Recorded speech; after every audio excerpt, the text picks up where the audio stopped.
Hey super friends, my name is Neil and welcome to this episode 73 of the Get Your Comic Con podcast. We're here fortnightly-ish to bring you a slice of film, TV and pop culture goodness from our studio direct to your speakers. Now I am not joined by my very own boy Wonder Martin this week because he has unfortunately been poorly with COVID for the last week or so and has just tested negative and immediately had to go back into work.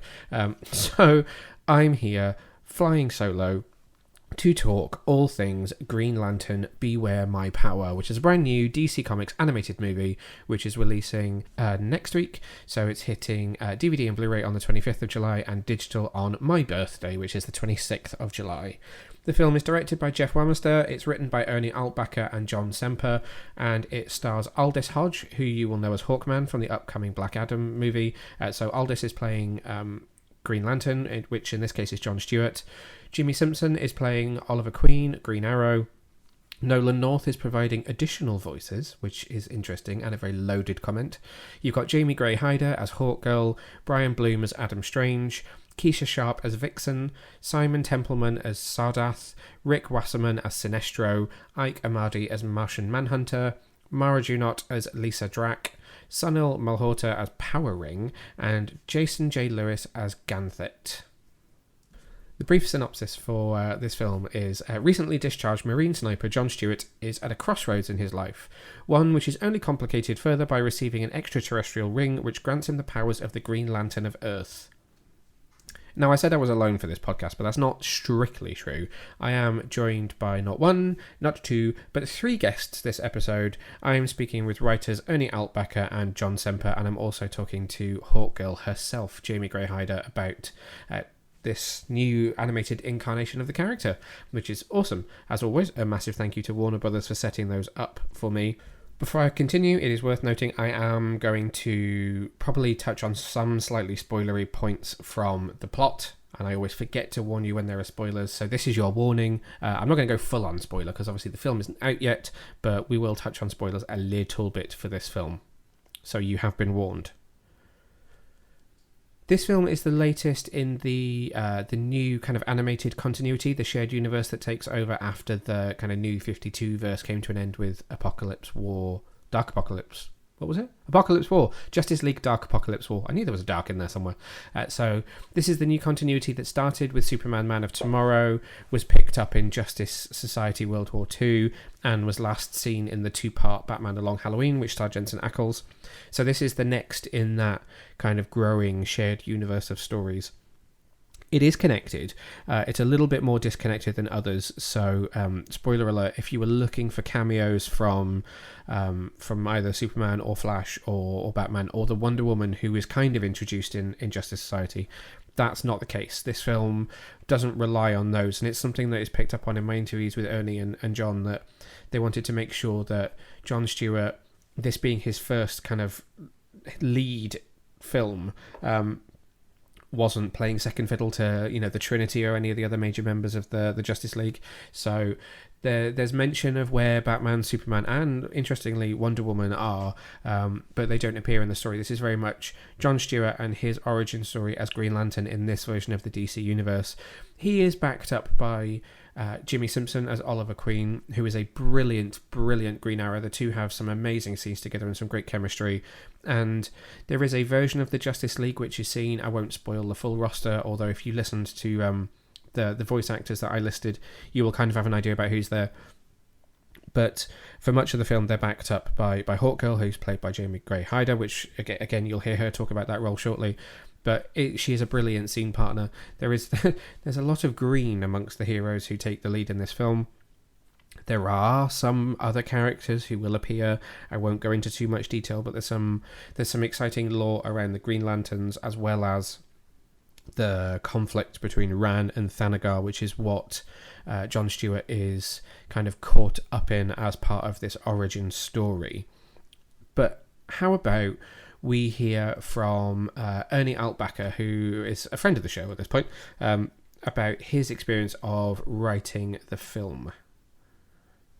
It's actually not been that long since we last spoke. It barely seems like yesterday we were kind of diving into the psyche of John Constantine, and now we're heading off to the stars with John Stewart. So let's go kind of back to the beginning. How did you come to be involved with Green Lantern: Beware My Power? Actually, so Jim Krieg was teasing both John Semper and I, even I think before I wrote Constantine, because that was a short. Yep. And he would go, I've got this project, and I think you and John John Semper are the people to write it. And I go, what is it? I go, I can't tell you yet. And then like a year would go by, and then he'd be like, you know what? This project, it's gonna be like an apocalypse now. It's gonna be fun. What is it? I can't tell you yet. And then finally he's like, all right, it's gonna be Green Lantern. We're gonna be having John Stewart make his like leading man debut, and you guys are late. And I'm like, you didn't tell us anything. For 2 years, you've been teasing this project, and now we're late. So then we just had to like run in on it and stuff. So, but it was like kind of quickly done. It was a fun collaboration. So you mentioned John Semper there, who obviously you worked with on Spider-Man, and Jim worked on Spider-Man as well, didn't he? And then you throw in Butch, who has worked on so many of these DC movies as a producer. So, was it genuinely a fun project to work on with kind of almost a group of friends, as it were? That's exactly it. We kind of know each other from different projects, and of course, John gave me my first job. Yeah. Of any sort in Hollywood, not only animation, and so I'm thankful for that. And Jim, I've known since film school. Oh wow. And Butch, and Butch more recently, but a couple different projects, Justice League Action also. So yeah. It's a pretty cool team, and you're doing it. It's just like kind of shooting the crap with friends. Yeah. It doesn't seem like work. It doesn't seem like work. It seems fun. I think that's the best way to be, isn't it? Absolutely. So you've paired up John Stewart as Green Lantern with Green Arrow. Now, obviously, John Stewart was introduced in the crossover arc in the comics between Green Lantern and Green Arrow, but that classic pairing is that I guess anyone that reads comics would know is Hal and Ollie. So how did you land on kind of changing that dynamic and having it be John and Ollie for this story? Well, and I know some people kind of looking in for some nefarious thing of like we're replacing Hal Jordan, and it's not that at all. We're just giving some fan service to hard traveling heroes. So it's like he has to be paired up with someone. It can't be an overly powered person or one of the Trinity, because then he becomes a bit player in his own origin story. And why not give a tip of the hat and use Ollie? Yeah. Right. And so even though that was a Hal Jordan story, so now this is a total different story, right? This is a total different story, but we're just taking a pairing, like as opposed to sending him off with Kilowog. Yeah. It's like, it is kind of funny that it's an Earth-based character with a bow and an arrow in a space adventure. I mean, it's a little ridiculous, but he rises to the occasion, and it forces John to do most of the heavy lifting. Yeah, and they work really well together as well. The dynamic between both of them in the story is excellent. Well, I mean, yeah, they did have a great, both Aldous Hodge and Jimmy Simpson did a great job with their characters, as did the rest of the voice cast. Warner Brothers and Wes Gleason always do a great job with that. And it's very much, it feels like a trial by fire for John. He's in a very dark place when we first meet him, and then he's thrust into the middle of this conflict between Thanagar and Ran. So what made that the perfect backdrop for John's story? Well, a good story is like kind of a stew, And it's like, oh, I'm going to throw in this, and I'm going to throw in that, and I'm going to throw in this, and it's all going to hopefully mix together, and it'll be something great, right? So another piece of this stew is that we're kind of mirroring Apocalypse Now, okay? John with his PTSD is the same way as Martin Sheen was in that hotel room in Saigon. He's a broken man.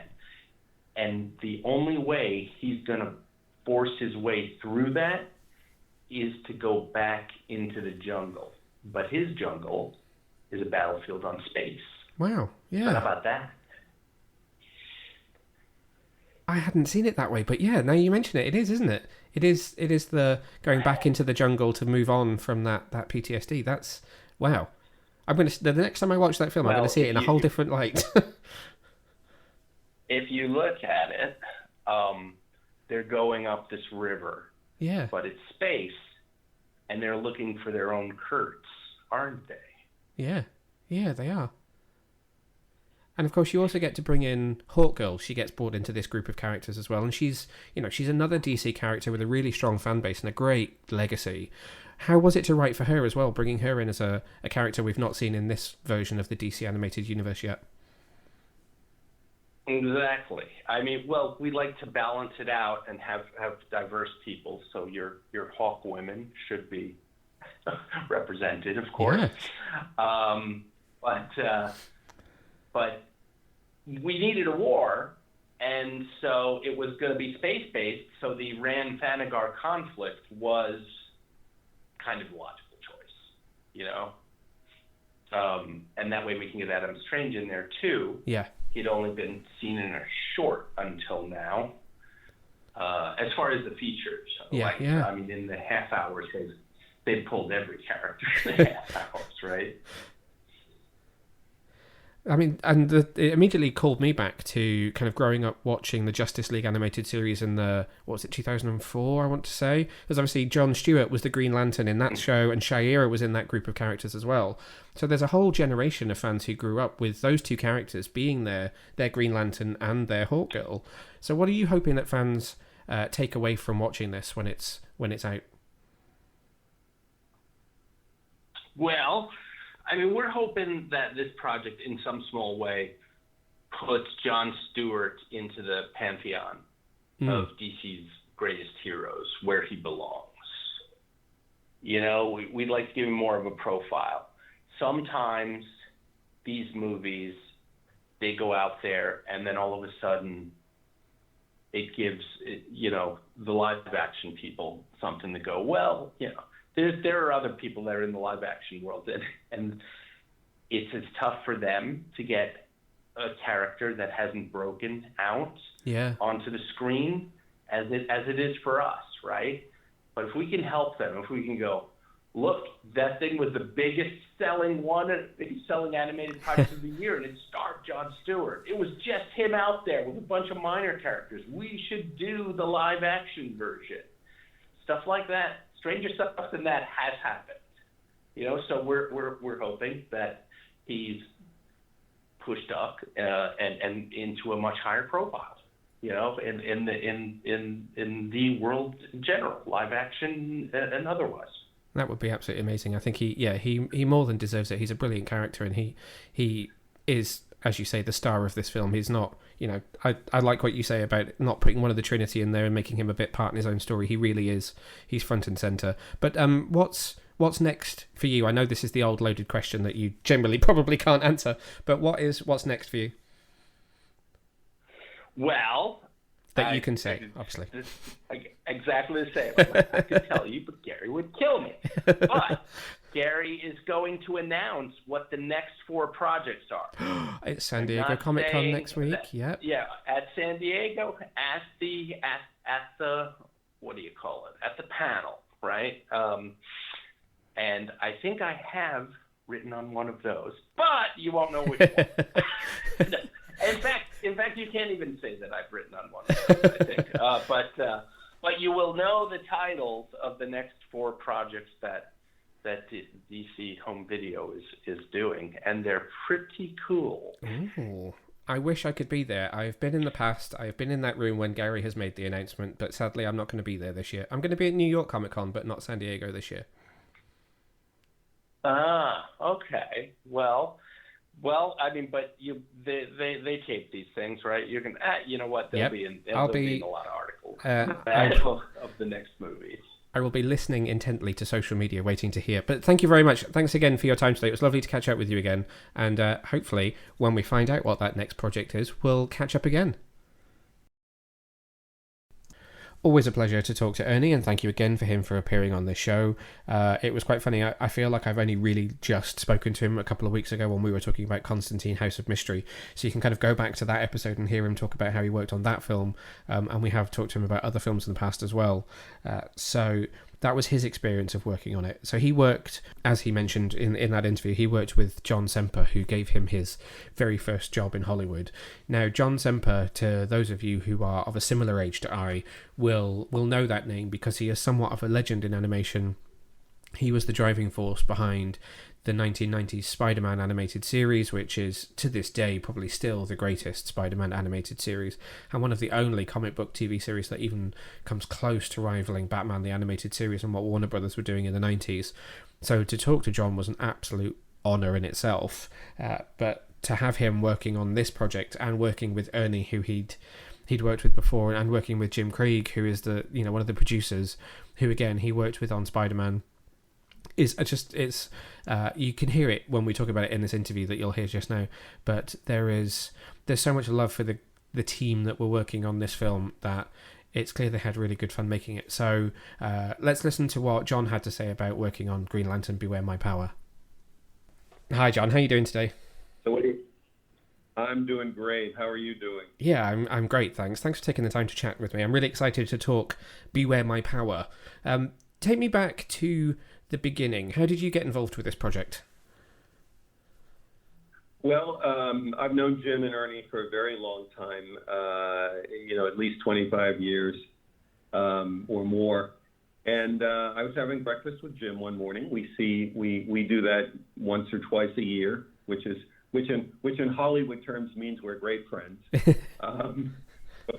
We were having breakfast one morning, and he said, there's something I think I'd like you to work on. And I said, great. And then about a year passed, and we were having lunch, and he said, I want you to look over the Neil Adams, Denny O'Neil soft cover compilation of their Green Lantern, Green Arrow comics. I didn't need to look them over because I had actually bought them when they first came out. I'm old enough to bought them when they first came out. And I was blown away with comics back in the day. And I think it's really important to... excuse me. I think it's really important to know what it's like when a comic book first arrives on the scene, because there is that moment when it shatters everything that came before it, and if you're there for that moment, you get the full effect of what that feels like. So I said, great. I took the compilation to refresh my memory, and then another year went by, and then we started talking in earnest. He brought Ernie and I together, and we started thrashing out a story for the movie. And you mentioned there that you're working with Ernie and you've got Jim on board, both of whom were with you on Spider-Man, and then you throw in Butch Lukic, who is a veteran producer on the DC universe. He's been there for so many of these movies. What was the process like from there in putting together the story and the script for the film?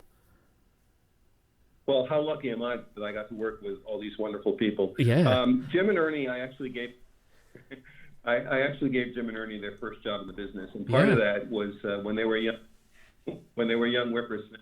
I got to train them. So we all think the same way. That's the great thing about this situation is they know how I think, I know how they think. And we were all very comfortable with one another. And then Butch was very comfortable with us. So after we thrashed out the story, I'm not even sure we really wrote a full outline. I think we might have written a beat outline. And then we took it to Butch, and then he had some ideas and thoughts, and we incorporated those. And then we started writing. And Ernie took the first half of the script. We sort of figured out a separation point where we would meet in the middle. So Ernie took the first half, I took the second half. then we looked it over. Excuse me. And then I think we might have run it past Jim at that point, and Jim gave notes. And then I did a full pass on the whole thing. That was the last I saw of it. I don't know what might have happened after that. I'm sure Jim did a pass. I don't know if Ernie touched it again. Ernie expressed a great deal of pleasure in the fact that he was handing it off to me because he knew that I could shoulder the burden of a good deal of it. I guess he's found himself in situations in the past where that wasn't necessarily always the case. We had a blast. Really, we had a lot of fun. It all went very quickly. My joke is that I'm still waiting for the difficult note because really it was such an easy process. I still can't believe this thing is done already. But no, we had time, and we all probably the best fun was when we all went to a screening. We all went to the movies. We went to a screening of Apocalypse Now, which was a movie that I've seen a million times and actually stood in line for when it first came out and was just being screened as a rough cut. I stood in line in Westwood for 4 hours to watch it. Oh, wow. But we had a lot of fun. For me to get together with those guys is just a pleasure. And I spoke to Ernie about the film earlier, and he mentioned Apocalypse Now, and we were kind of relating it back to John's journey in this film and the kind of the trial by fire that he goes through. Do you want to just talk a little bit about the setting of the Ran and Thanagar conflict and why that was a good backdrop for John's story? Yeah, I mean, this is a man who is going through PTSD. He's going through emotional torment. And the challenge is, just like the challenge for Martin Sheen in Apocalypse Now, the challenge is that the only way out mentally, emotionally, the only way for him to find his way out of the turmoil is to put himself back in the jungle, put himself back in the conflict. So the conflict that he gets placed into is the Ran-Thanagarian War, which is everything that war is that he hates and doesn't want any part of, but he knows he's got to work his way through it. And what he's got to do is he's got to find his purpose again. He's got to find out why he fought in the first place, not to be a hero per se, but to help people, to save people, to prevent death. He's got to reclaim all of that. And that, by the way, parallel, is also what trains him and convinces him to accept the mantle of being a Green Lantern. Yeah, yeah. So there's just a lot of parallels going on at the same time. And he has this wonderful scene partner in Oliver Queen in Green Arrow, and obviously the Green Lantern, Green Arrow comics, that very famous run that you touched on before, was where John Stewart was first introduced. But fans who will have been reading those comics will remember that the classic pairing is Hal, Hal Jordan and Oliver Queen. So how did you kind of land on the decision to make it John and Oliver for this film? Well, it was very much Jim's idea. And so we were carrying out his wishes, but it makes sense for a number of reasons. First of all, John Stewart is long overdue in terms of reintroducing him to the world again and to a generation who grew up with him as their Green Lantern. This is an opportunity for him to be brought back onto the screen in a very big way. And I think the brilliance of pairing him up with the Green Arrow is that, there is that iconic familiarity with Green Lantern, Green Arrow being paired together. Yes. It's always an odd couple. Yeah, it's always an odd couple, which I think leads to great drama and leads to a little bit of comedy, both of which I think we have in our story, and it kind of, those are sort of narrative ball bearings that make things move a lot faster. It's the odd couple here. The odd couple in the comic book was Oliver Queen being, in some ways, more aware of the realism of the world, what the world is really like, and Hal Jordan was kind of more a cosmic superhero, really not understanding what the common man was going through. That was that conflict. Our conflict is a little bit different. You know, it's a guy who is a hero, understands what it means to be a hero, that being Oliver Queen, a superhero in a way, and a guy who doesn't want to be. Yeah. A guy who doesn't want to fight and doesn't want to kill anymore, and you know, and the fact that their personalities are so different, that always makes for, I think, really good storytelling. And it was a really good stroke on Jim's part to want to do it this way. And you just touched on it there, but there's a generation of fans who've grown up with John Stewart as their Green Lantern. I mean, for me, he was the Green Lantern that I remember when I was watching the Justice League cartoon in the early 2000s. Yep. And obviously, Shayer Hal was the Hawkgirl that was in that team as well. So what are you hoping that fans who did grow up with these characters as their versions, what are you hoping they take away from watching this film? Oh, I think they're going to be ecstatic, because they've been waiting. You know, it's funny, but every one of the interviews I've done, they've said exactly what you said, which is I've grown up with these characters. I think it's long overdue. They've been waiting for it, and they're going to be extremely satisfied, because not only have we brought them back, but we've brought them back in a big, epic movie with an epic story being told. There's nothing trivial about this. It is really the movie that they've been waiting for, quite frankly. And I think that they're going to be very satisfied. I think it brings John Stewart back into the brings him into the animated universe, so that he can then be the Green Lantern in future stories that have the Green Lantern. Yeah. And I'm sure that Warner's is already embarking upon that. So we're doing something that I think everyone has been waiting for, and it's long overdue. As someone who has grown up as a DC fan, I could not agree with you more. Having watched these characters, it's amazing to see them in this setting. So thank you for doing that and putting the characters in the spotlight in the way that you have, because I think people are really going to enjoy it when it's out there. So thank you very much, and thanks for taking the time to chat with me today. I really appreciate it. Best of luck with the film. I hope it's really well received when it's out there. And thank you again to John for doing that interview. It was lovely to talk to him. I was a little bit nervous for that one, just because he's such a living legend in terms of the work that he's done before. But what a lovely guy to talk to, as is always the case when I'm doing these interviews. But what did I think of Green Lantern Beware My Power? Let's do my review, shall we?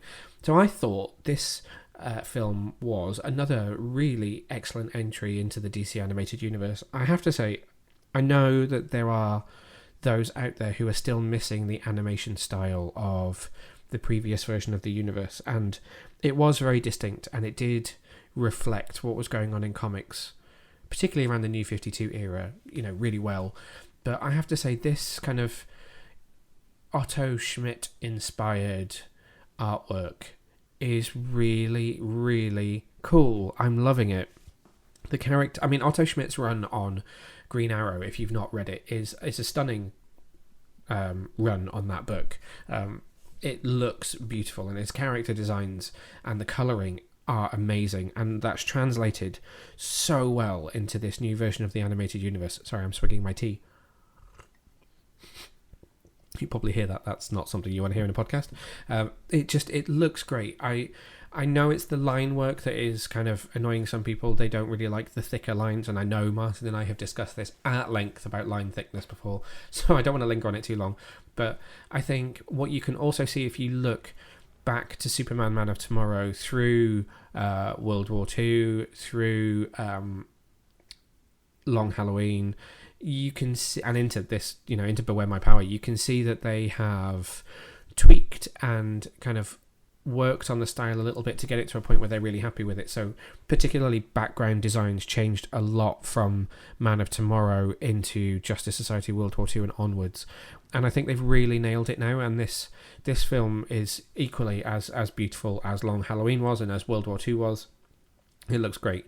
It clocks in a little bit longer, so normally these films are around 70 to 75 minutes, where Beware My Power is actually closer to 90 when all is said and done. So it's a little bit longer, and you do feel that it is a little longer, but that is for a very important reason, and that reason is giving the characters enough time to to breathe and to go through their origins and to fully explore what's going on. So with John Stewart, we need to understand his PTSD, and as you just heard both John Semper and Ernie Altbacker talking about, there's a connection to Apocalypse Now and this idea that his PTSD can only be cured by kind of going back into the fire, as it were.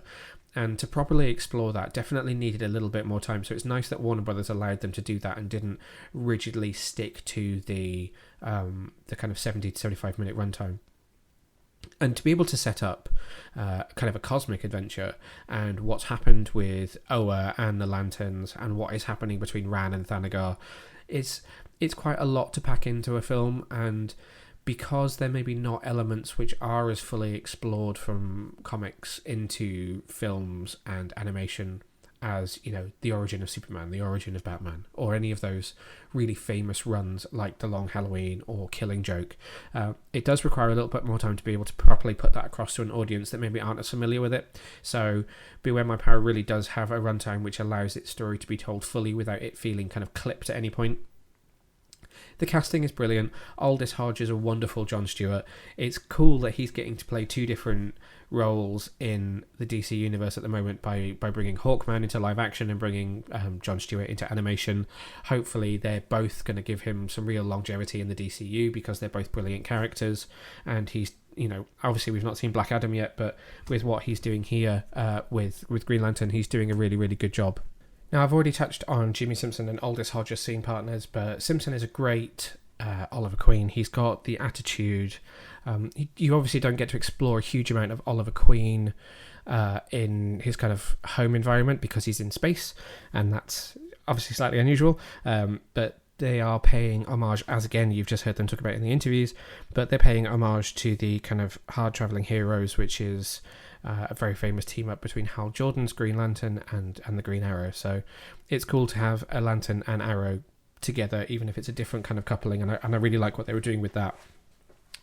Now, Jamie Gray Hyder is a standout as Hawkgirl. She brings so much weight to the role that you really can feel the history of the character and the way she puts her dialogue across. And that's something that I wanted to talk to Jamie about in particular when I knew I was going to be interviewing her, because I felt it was such an interesting performance and an interesting kind of way of using her own voice as the voice of Hawkgirl. So before we get into any more, let's have a listen to my interview with Jamie. Hello, Neil. Hey, Jamie, how are you doing? I'm great. How are you? Yeah, I'm good, thank you. Thanks for taking the time to chat with me today. Congratulations on this film. Sure. What a brilliant film it is. Feels like a bit of a loaded question to start with, but tell me about Shayer and what she's up to in Green Lantern Beware My Power. Well, Shayer as Hawkgirl in this film is as badass as ever, which is very exciting for me to portray. She comes in and she's a bit torn as she has to sort of, as a Thanagarian herself, she has to side with people from Ran and work together with them in a conflict that typically she was against them. And so it's kind of, she's a bit torn, I feel like, in the beginning as to who to trust and who to work with. But in the end, they all kind of come together for a common goal. And to kind of see her have to soften up and work with everyone as a team is, I think, one of the more entertaining parts of the character. Yeah, definitely. Was she a character that you were familiar with before you took on the role, or was this an opportunity to dive in and read some comics to do some research? I had heard of Hawkgirl, but I hadn't really researched her in the past. And, one thing that I found extremely fascinating is that she was created back in the early 1940s as one of the first heroines in the DC universe. Yeah. And that sense of responsibility for me really motivated me to want to make sure that, I really did the character justice. So having the opportunity to look at the women who portrayed her before me, looking at her various backstories, which kind of vary depending on who you talk to. Yeah. I connect a lot with her ancient Egyptian roots in some of the backstories. As someone who's Lebanese myself, that sort of the world is definitely interests to me. But yeah, it was a wonderful opportunity to get to know a new character. And she has this really, really awesome introductory moment. She literally crashes into the film in the middle of the action. And something that I'm always interested to hear from voice actors is what it's like kind of recording moments like that. In my head, it's this really cathartic moment where you kind of take all your aggression from the day and just get it out while you're in the booth. Is that something that you enjoy doing when you're doing kind of voiceover work? Definitely. Doing all of the impact and all of the battle sound effects and battle chatter itself is all so much fun, because you really sort of have to take yourself back to playing make-believe in your backyard as a kid, where you're standing in the booth and you really sort of have to create this world around you in order to really get that authenticity that makes it work. You definitely get out some aggression, but for me, I feel like I probably look goofy more than anything, just sort of hopping around and trying to mimic the motion to really understand kind of how your body is moving when this is coming out of your character. But then I think that's something that maybe some people don't think about when they watch an animated movie, is that actually, as an actor who's done live action work as well as voice acting work like this, is it more complex in a way for you when you don't have your facial expressions to help put across the emotion, and it's all kind of in your voice and how you use your voice as the instrument? I actually find it very freeing, to not have to be concerned with facial expressions. It really allows you to sort of get into it and do whatever you need to do to get that emotion across. And you're not so concerned with how your face is reading on the outside. I think that, for me, really allows me to focus. And as someone who was a classically trained singer growing up, my voice is something that I'm really familiar with and feel that I have really great control over it. So stripping away the cameras and the lighting and all of that, I feel like it's much easier just to focus on one aspect of the performance. Wow, yeah. And where do you kind of go within yourself in your process to find the the voice, as it were? I've been lucky to portray a lot of really badass women in my career, and I'm very grateful for that. I struggle to live up to that in my everyday life. But with Hawkgirl, I felt like with her, she was really just grounded. She's impulsive in the way that she's aggressive, but sort of the way she responds to people and her general sort of personality doesn't waver very much. So for me, that comes from staying really grounded in your feet, keeping the voice. In her case, she has a bit of an affected way of speaking, but also still with that edginess to it. So you still feel that sort of threat from her. Yeah. So usually I feel like you got to kind of feel where it is in your body. And for me, a character like Hawkgirl really sits really grounded in your feet and kind of lower in your body and lower in your vocal register. That's really interesting, because I've watched it a couple of times, and as I was listening to your dialogue today, I was thinking there's almost something.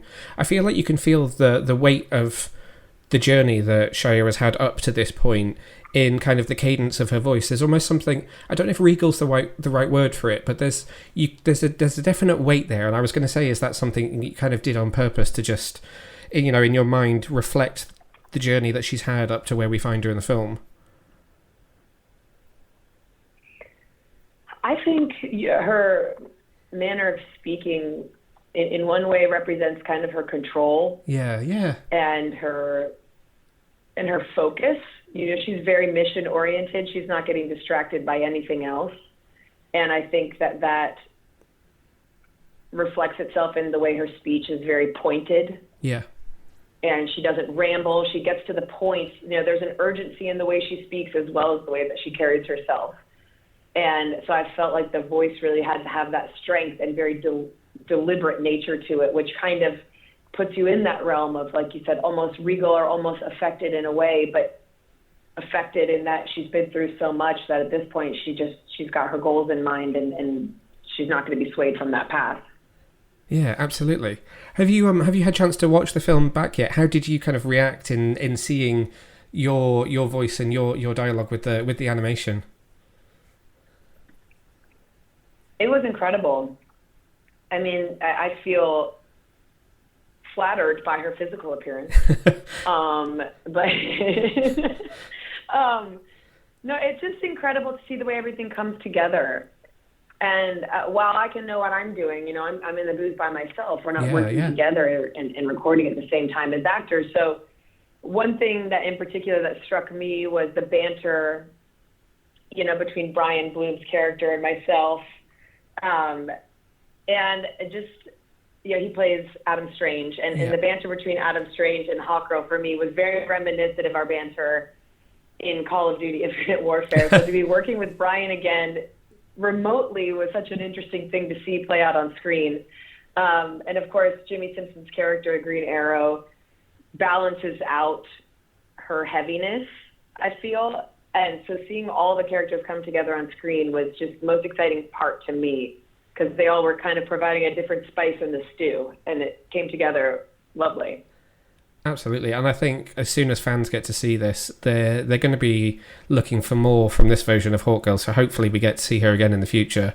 But what's next for you? What are you working on at the moment that you can tell us about?